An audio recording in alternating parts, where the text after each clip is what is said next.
Mercury 1956 concept car. This is a one-of-one car, and this is a gorgeous, gorgeous car with a lot of unique features. What is happening with the roof?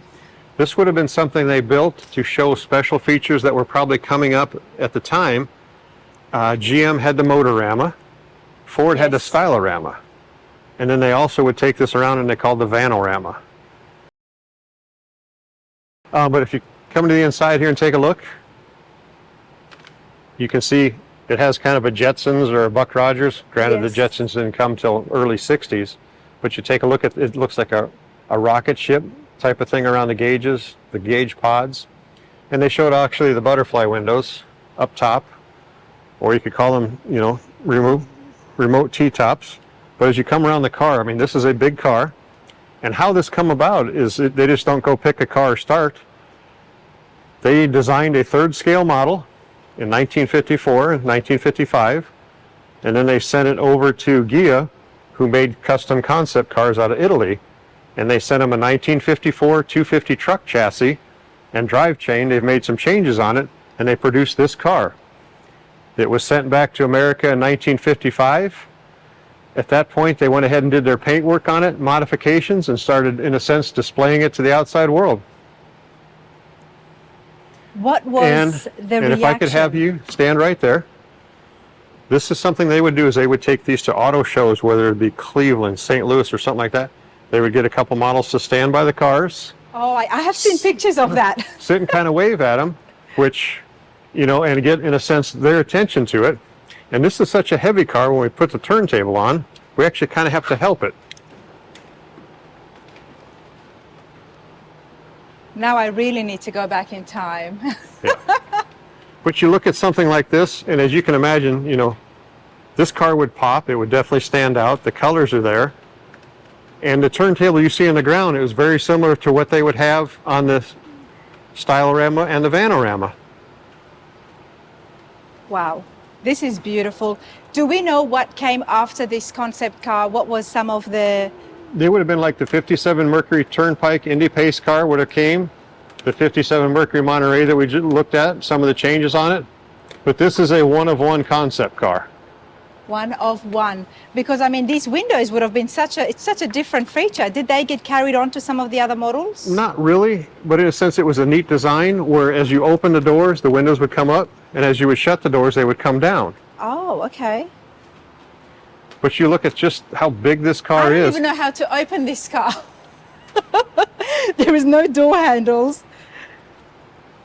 I mean, door poppers, it was too early for that. Yeah, and actually, if the door's handle's just below there, right there, and just pull it up towards you like so, yep.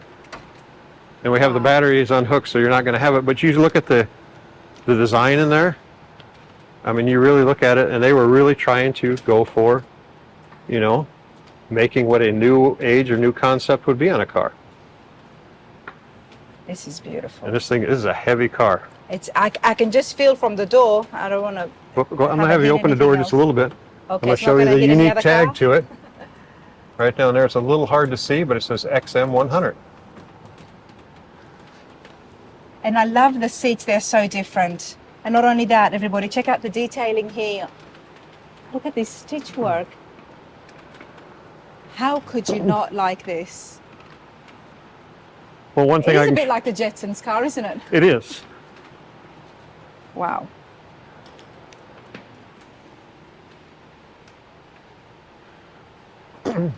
Wow, look at this. I'm going to show you guys the steering wheel and look at the gauges. How they're so nice and big. For someone who wears glasses, I sure appreciate the gauges being this big. Yeah. And let me show you some of the paperwork and documentation with it, which I really think you'd enjoy seeing. That takes a lot to shut that door.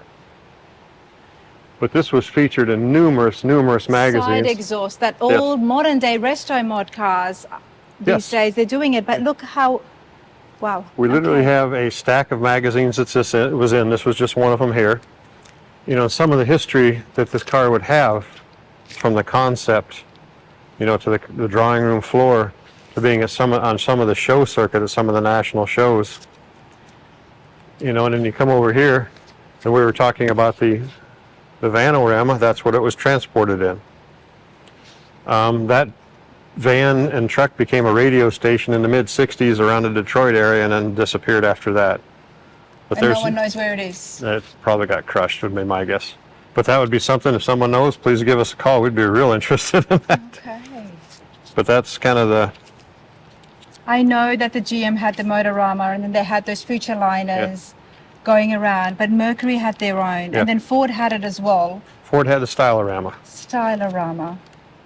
But just say on the turntable we were just on, they had it on a turntable there where people could come up the one side, see it. And it's interesting, you look at the dress, the big coats, the skinny little ties. You know, even back then the women always were very elegant and, you know.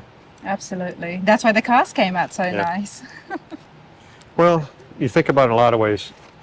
You know, not only are you designing a car for a man, but you're designing a car for a woman and a family.